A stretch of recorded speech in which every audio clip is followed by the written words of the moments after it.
Suelta, Acho, jadeó. Ya puedes soltar. Estamos a salvo. Durante un instante terrible creyó que el Billy Brambo no iba a hacerlo. Luego, poco a poco, Acho aflojó las mandíbulas y Jake pudo retirar la mano. Estaba cubierta de sangre y marcada con un círculo de agujeros oscuros. Acho, dijo débilmente el Brambo, y Eddie vio con admiración que los extraños ojos del animal estaban llenos de lágrimas. El Brambo estiró el cuello y lamió la cara a Jake con una lengua ensangrentada. Está bien, lo tranquilizó Jake, y hundió la cara en el cálido pelo. Él también lloraba, y su rostro era una máscara de conmoción y dolor. No te preocupes, no has podido evitarlo, y a mí no me importa. Eddie se puso en pie lentamente. Tenía la cara de un gris sucio y se sentía como si alguien le hubiera arrojado una bola maciza a la entrepierna. Acercó lentamente la mano izquierda a la zona para evaluar los daños. Acabo de hacerme una vasectomía barata, dijo con voz ronca. ¿Vas a desmayarte, Eddie?, le preguntó el pistolero. Una nueva racha de viento le arrebató el sombrero de la cabeza y lo envió al rostro de Susana. Ésta lo cogió al vuelo y se lo encasquetó a Rolando hasta las orejas, dándole la apariencia de un montañés medio loco. No, respondió Eddie, ya me gustaría, pero... Mirad a Jake, le interrumpió Susana. Está sangrando mucho. Estoy bien, dijo Jake, e intentó esconder la mano. Rolando se la cogió con delicadeza antes de que pudiera hacerlo. Jake había recibido al menos una docena de heridas punzantes en el dorso de la mano, la palma y los dedos. La mayoría eran hondas. No se podría decir si habían huesos rotos o tendones seccionados hasta que Jake intentara flexionar la mano, y no era ese el momento ni el lugar para tales experimentos. Rolando miró a Acho. El Billy Brambo le devolvió la mirada y sus ojos expresivos estaban tristes y asustados. No había hecho ningún intento de lamer la sangre de Jake que le cubría el hocico, aunque eso hubiera sido lo más natural del mundo. Déjalo en paz, le advirtió Jake, y apretó con más fuerza el cuerpo de Acho. No ha sido culpa suya, ha sido culpa mía, por olvidarme de él. El viento lo ha hecho caer. No le haré daño, dijo Rolando. Tenía certeza de que el Billy Brambo no estaba rabioso, pero no quería que Acho probara el sabor de la sangre de Jake más de lo que ya lo había hecho. En cuanto a otras enfermedades que Acho pudiera llevar en la sangre, bueno, K decidiría, como en último término decía siempre. Rolando se quitó el pañuelo del cuello y le enjugó los labios y el hocico de Acho. Ya está, dijo, buen chico, buen muchacho. Acho, dijo el Billy Brambo con voz débil, y Susana, que miraba por encima del hombro de Rolando, hubiera podido jurar que había gratitud en su voz. Los azotó otra racha de viento. El tiempo estaba empeorando a gran velocidad. Tenemos que salir del puente, Eddie. ¿Puedes andar? No, señor. Voy a tener que arrastrar las pezuñas. El dolor que sentía en las ingles y en la boca del estómago aún era intenso, pero no tanto como un minuto antes. Bien, en marcha, tan deprisa como podamos. Rolando se volvió, empezó a dar un paso y paró en seco. Al otro lado del hueco había aparecido un hombre que los miraba con cara inexpresiva. El recién llegado se había acercado mientras tenían la atención centrada en Jake y en Acho. Una ballesta le colgaba a la espalda. Llevaba un vistoso pañuelo amarillo anudado a la cabeza. Las puntas se agitaban como gallardetes a impulsos del viento. De sus orejas pendían sendos aros de oro con una cruz en el centro. Un parche de seda blanca le cubría un ojo. Tenía el rostro sembrado de pústulas amoratadas, algunas de ellas abiertas y supurantes. Podía tener 30 años, o 40, o 60. Mantenía una mano bien en alto. En ella había algo que Rolando no alcanzaba a distinguir, aunque su forma era demasiado regular para ser una piedra. Por detrás de esta aparición, la ciudad se erguía como una especie de claridad espectral en el día cada vez más oscuro. Cuando Eddie paseó la mirada por el amasijo de edificios de ladrillo de la orilla opuesta, almacenes que los saqueadores habían vaciado mucho tiempo atrás, y vio aquellos lóbregos cañones y laberintos de piedra, comprendió por primera vez cuán terriblemente equivocado estaba, cuán descabellados habían sido sus sueños de esperanza y socorro.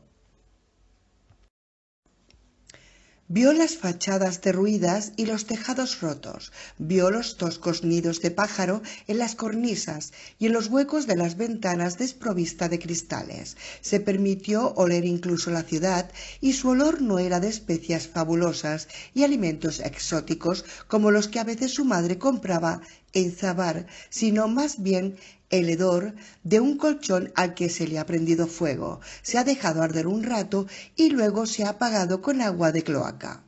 De súbito entendió a Luz, la entendió por completo. El pirata sonriente que se había presentado mientras estaban distraídos en otra cosa era seguramente lo más parecido a un elfo sabio y anciano que iban a encontrar en aquel lugar roto y moribundo. Rolando sacó el revólver. «Guarda eso, capullito mío», dijo el hombre del pañuelo amarillo con un acento tan cerrado que casi se perdía el sentido de las palabras. «Guarda eso, mi corazón. Sois una compañía potente, sí, se ve bien claro, pero esta vez no tenéis nada que hacer». 14. Los pantalones del recién llegado eran de terciopelo verde con remiendos, y parado allí al borde del agujero del puente parecía un bucanero al final de sus días de rapiña, enfermo, desastrado y todavía peligroso. «Supongamos que prefiero no hacerlo», replicó Rolando. «Supongamos que prefiero sencillamente meterte una bala en tu cabeza escrofulosa. Entonces llegaré al infierno un poco antes que vosotros, justo a tiempo para abriros la puerta», respondió el hombre del pequeño pañuelo amarillo y emitió una risita oxidada. Agitó la mano que sostenía en el aire. «Para mí es todo la misma prosodia. Me da igual una cosa que otra». Rolando pensó que probablemente era verdad. A juzgar por el aspecto del desconocido, no parecía quedarle más de un año de vida, como mucho, y los últimos meses de ese año seguramente serían muy desagradables. Las llagas supurantes que le comían la cara no tenían nada que ver con la radiación. A menos que Rolando anduviera muy desencaminado, aquel hombre se hallaba en las últimas fases de lo que los médicos llamaban mandrus y los profanos flores de puta.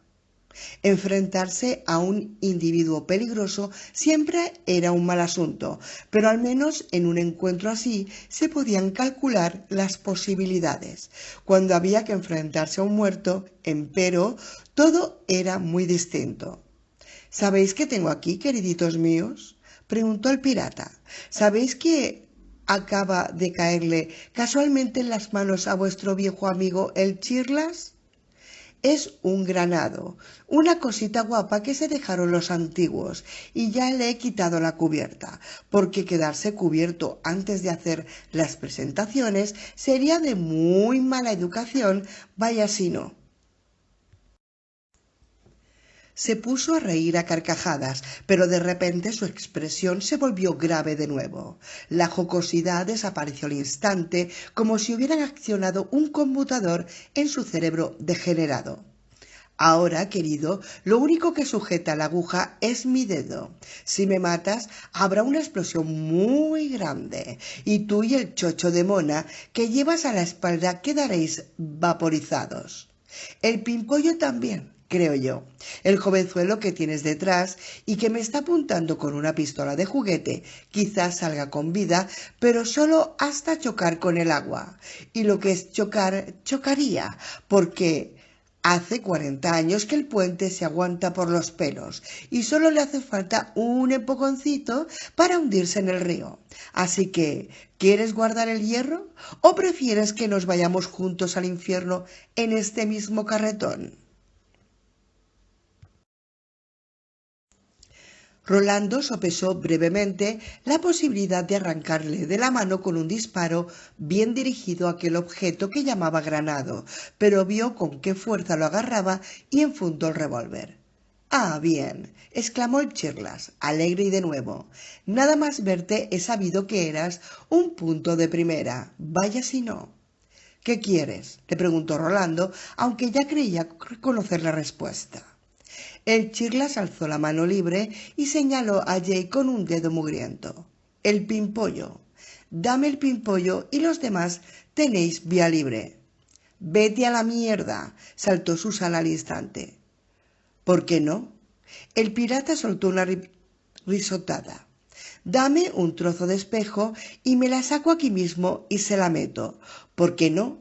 Para lo que me sirve ya, ni siquiera puedo echar una miadita sin que me suba la quemadura hasta lo alto de la galaboza». Sus ojos, que eran de un gris extrañamente sereno, no se apartaban de la cara de Rolando. «¿Tú qué dices, compañero del alma?». «¿Qué nos pasará a los demás si te entrego al chico?». «Nada, que podréis seguir vuestro camino sin que volvamos a molestaros», replicó con presteza el hombre del pañuelo amarillo en la cabeza. «En eso tenéis la palabra del señor Tic-Tac, de sus labios a mis labios y a vuestros oídos, vaya si no. Y el Tic-Tac también es un punto de primera, que cuando da su palabra ya no la rompe. No prometo ni digo nada de los pubis con que podáis encontraros, pero los grises del señor Tic-Tac no os creerán problemas». «¿Qué coño estás diciendo, Rolando?», rugió Eddie. «No estarás pensando en hacerlo, ¿verdad?». Rolando no miró a Jake y sus labios se movieron cuando murmuró: «Cumpliré mi promesa». «Sí, ya lo sé». Después Jake alzó la voz y dijo: «Guarda la pistola, Eddie. Lo decidiré yo». «¿Has perdido la cabeza, Jake?». El pirata soltó una risa jovial. «Al contrario, capullito, serás tú quien la pierda si no me crees. Como mínimo, con nosotros estará a salvo de los tambores, ¿o no? Y piensa, si no hablara con verdad, antes que nada os habría dicho que tirarais las pistolas al río, lo más fácil del mundo. Pero, ¿os lo he dicho? ¿Qué va?». Susana había oído el breve intercambio de palabras entre Jake y Rolando. Además, también había podido darse cuenta de que, tal como estaban las cosas, sus opciones eran muy sombrías. «Guarda el arma, Eddie». «¿Cómo sabemos que no nos tirarás la granada cuando tengas al chico?», gritó Eddie. «La haré estallar en el aire si lo intenta», dijo Rolando. «Puedo hacerlo, y él lo sabe». «No te diré que no. Todo tú tienes un aire muy sabio». «Vaya si no». «Si dice la verdad», prosiguió Rolando, «moriría igualmente aunque yo no le acertara a su juguete, porque se desplomaría el puente y caeríamos todos juntos». «Muy listo, hijo mío queridísimo», exclamó el Chirlas. «¿Ves cómo eres un sabido?». Soltó unas cuantas carcajadas y de pronto se puso serio y confidencial. «Se acabó la conversación, mi buen amigo. Tú decides, ¿me das al chico o nos vamos todos juntos hasta el final del camino?». Antes de que Rolando pudiera decir palabra, Jake ya se había adelantado por la barra del sostén. Seguía llevando a Acho acurrucado en su brazo derecho. Mantenía la mano izquierda rígidamente extendida al frente. «Jake, no», gritó Eddie con desesperación. «Iré a buscarte», le aseguró Rolando en el murmullo de antes. «Ya lo sé», repitió Jake. Hubo otra racha de viento. El puente osciló con un gemido. Ahora las aguas del Sen cabrilleaban y había un hervor blanco de espuma en torno a los restos del monorail azul que sobresalían del río, corriente arriba. «Sí, capullito mío», canturreó el Chirlas. Sus labios muy abiertos dejaban al descubierto unos pocos dientes que se erguían sobre las encías blancuzcas como lápidas de cementerio. «Sí, pimpollo de mi corazón, no te detengas». «Podría ser un ardid, Rolando», aulló Eddie. Esa bomba puede ser falsa. El pistolero no dijo nada. Cuando Jake se acercaba al otro lado del hueco de la pasarela, Acho le enseñó los dientes al Chirlas y emitió un gruñido amenazador. «Echa ese saco de tripas al río», le ordenó el Chirlas. «Vete a la mierda», replicó Jake con la misma voz calmada. Tras unos instantes de sorpresa, el pirata sintió. «Estás tierno con él, ¿eh? Muy bien». Retrocedió un par de pasos. «Pues suéltalo en cuanto llegues al hormigón, y si se me echa encima te prometo que le daré una patada que le hará salir los sesos por su tierno agujero del culo». «Culo», dijo Acho, con los dientes al descubierto. «Cállate, Acho», musitó Jake. Llegó al hormigón justo en el momento en que la ráfaga de viento más fuerte que las anteriores azotaba el puente. Esta vez el sonido vibrante de las hebras de cable al partirse pareció llegar en todas direcciones. Jake volvió la cabeza y vio a Rolando y Eddie sujetos a la barandilla. Susana lo miraba por encima del hombro de Rolando, con su compacto tocado de rizos sacudido y agitado por el viento. Jake levantó la mano. Rolando alzó la suya en respuesta. «¿No me dejarás caer esta vez?», le había preguntado. No, ni esta vez ni nunca, le había prometido Rolando. Jake creía en él, pero tenía mucho miedo a lo que podía ocurrirle antes de que llegara Rolando. Dejó a Acho en el suelo. El Chirlas se abalanzó sobre él en el mismo instante y le lanzó una patada al pequeño animal. Acho saltó a un lado y logró esquivar la bota. «¡Corre!», gritó Jake. Acho obedeció y salió corriendo hacia el extremo del puente que daba a la ciudad de Lud, la cabeza gacha, desviándose hacia los lados para evitar los agujeros, saltando sobre las grietas del pavimento. No volvió la vista atrás. Un instante después, el Chirlas le había pasado un brazo por el cuello a Jake. Apestaba a mugre y a carne en descomposición, y los dos olores se combinaban para crear un profundo hedor denso y costroso. A Jake le hizo basquear. El pirata apretó la entrepierna contra las nalgas de Jake. «A lo mejor no estoy tan en las últimas como pensaba. ¿No dicen que la juventud es el vino que embriaga a los viejos? Nos acostaremos un ratito, ¿verdad que sí, mi dulce pimpollito? Sí, nos acostaremos un ratito tú y yo, que hará cantar a los ángeles». «Oh, Dios», pensó Jake. El Chirlas alzó de nuevo la voz. «Ahora nos vamos, mi correoso amigo. Tenemos grandes cosas que hacer y grandes personajes que visitar. Vaya si no, pero cumplo mi palabra. En cuanto a vosotros, os quedaréis ahí donde estáis durante unos buenos 15 minutos, si sois listos. Como vea que alguien se mueve, nos vamos todos a montar en la bonita. ¿Entendido?» «Sí», contestó Rolando. «¿Estás convencido de que no tengo nada que perder?» «Sí». «Pues muy bien. Vamos, muévete, chico». El Chirlas le apretó el cuello a Jake hasta casi cortarle la respiración. Al mismo tiempo tiró de él hacia atrás. Retrocedieron así de cara al agujero donde estaban Rolando con el Susana a la espalda y Eddie un poco más atrás, sosteniendo aún la Ruger que el Chirlas había llamado una pistola de juguete. Jake notaba el aliento del Chirlas sobre su oído en una serie de varadas breves y calurosas. Peor aún, lo olía.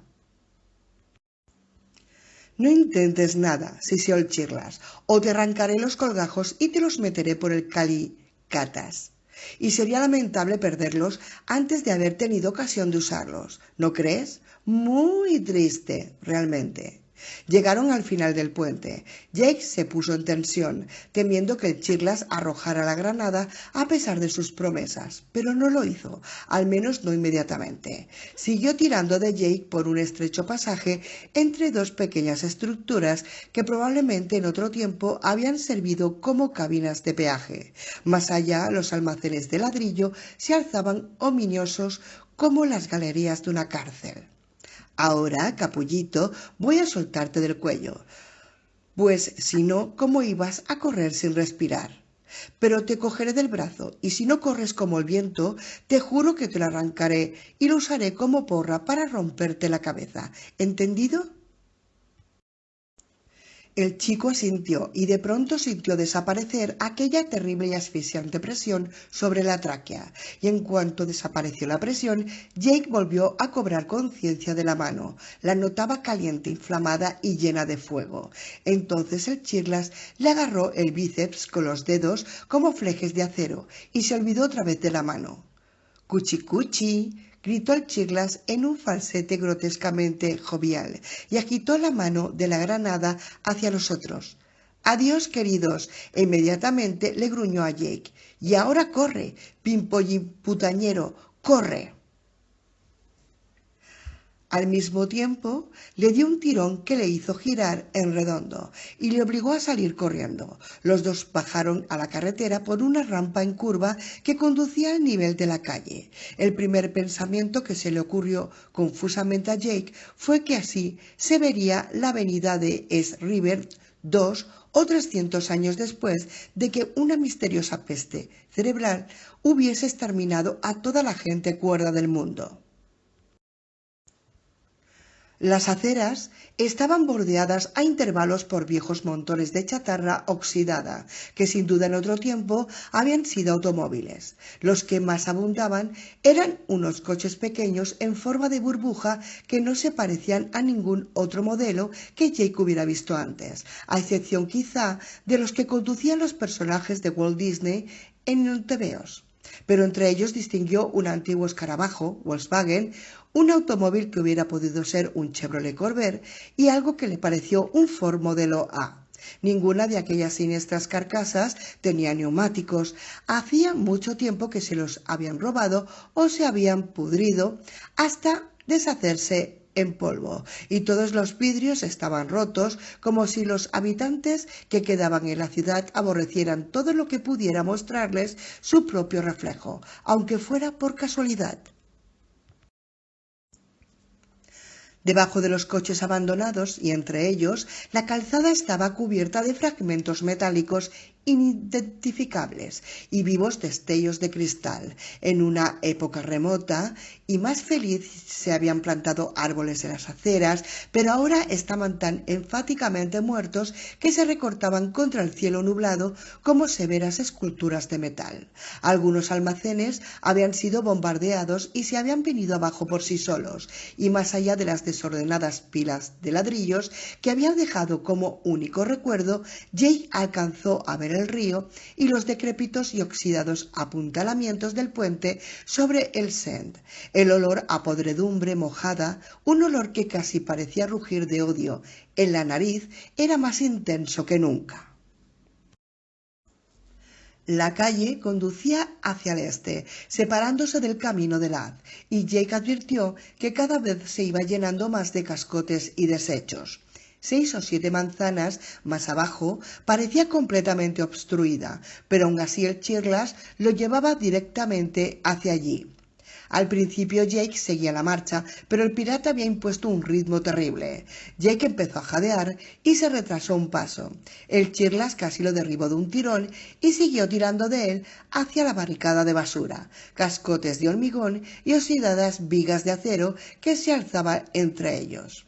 El tapón, que a Jake le pareció construido deliberadamente, se extendía entre 2 anchos edificios de polvorienta fachada de mármol. Frente al de la izquierda había una estatua que Jake reconoció de inmediato. Era la mujer llamada Justicia, y eso quería decir que el edificio que protegía era casi con toda seguridad un tribunal, pero solo tuvo un instante para mirarlo. El Chirlas lo arrastraba inexorablemente hacia la barricada, y no más despacio que antes. Si se mete por ahí, hará que nos matemos los dos, pensó Jake, pero el Chirlas, que corría como el viento pese a la enfermedad que se anunciaba en la cara, se limitó a hundir con más fuerza los dedos en el brazo de Jake y siguió arrastrándolo. Entonces Jake vio un angosto callejón en aquella montaña, no del todo fortuita, de hormigón, muebles astillados, accesorios de fontanería oxidados y fragmentos de coches y camiones. Comprendió al instante. Aquel laberinto detendría rolando durante horas, pero era el patio trasero del Chirlas, y éste sabía exactamente a dónde iba. La estrecha y oscura boca del callejón se hallaba en el lado izquierdo de la inestable pila de desechos. Cuando llegaron a ella, el Chirlas arrojó el objeto verde por encima del hombro.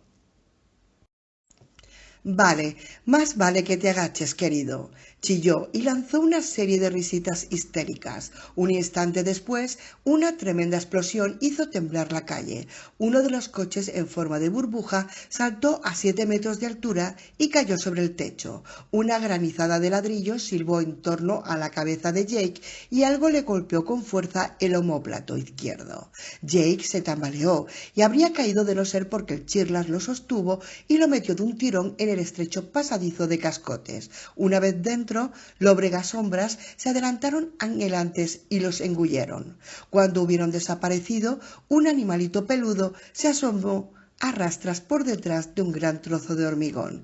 Era Acho. Se detuvo unos instantes a la entrada del pasadizo, con el cuello estirado hacia adelante y los ojos relucientes. A continuación empezó a seguirlos, el hocico pegado al suelo, olfateando cuidadosamente. 15. Vamos, dijo Rolando en cuanto el Chirlas se hubo ido. ¿Cómo has podido consentirlo?, le preguntó Eddie. ¿Cómo has podido consentir que ese fenómeno de feria se lo llevara? Porque no tenía elección. Trae la silla de ruedas. La necesitaremos. Habían llegado a un segundo tramo de la pasarela cuando una explosión hizo temblar el puente y envió una rociada de cascotes hacia el cielo cada vez más oscuro. «Dios mío», exclamó Eddie, y volvió el rostro pálido y abatido hacia Rolando. «No te preocupes todavía», le aconsejó Rolando con calma. «Los tipos como el Chirlas muy pocas veces manejan con descuido sus juguetes explosivos». Llegaron a las cabinas de peaje del extremo del puente. «Tú sabías que el tipo no faroleaba, ¿verdad?», comentó Eddie. «Quiero decir que no lo suponías, lo sabías». Es un cadáver ambulante y esos no necesitan farolear. La voz de Rolando se mantenía tranquila, pero había en ella un dejo de amargura y dolor. Yo era consciente de que podía ocurrirnos algo semejante y si hubiéramos visto al tipo un poco antes, cuando aún estábamos fuera del alcance de su huevo explosivo, habríamos podido plantarle cara. Pero Jay se calló y él aprovechó para acercársenos. Supongo que debe de creer que si hemos traído un muchacho ha sido únicamente para pagar el salvoconducto por la ciudad. Maldita sea la suerte. Rolando se dio un puñetazo en la pierna. Bueno, pues vamos a buscarlo. Rolando meneó la cabeza. Nos separamos aquí. No podemos llevar a Susana a donde ha ido ese bastardo y tampoco podemos dejarla sola. Pero si quieres salvar a Jake, escucha y no discutas. Cuanto más tiempo perdamos aquí, más se enfriará el rastro. Es difícil seguir un rastro frío. Tú tienes otro trabajo que hacer. Si existe otro Blaine, y Jay cree que sí, Susana y tú debéis encontrarlo. Tiene que haber una estación, o lo que antes llamaban una cuna, en las tierras remotas. ¿Lo entiendes? Por una vez, gracias al cielo, Eddie no discutió. Sí, lo encontraremos. ¿Y entonces qué? Disparad un tiro cada media hora o así.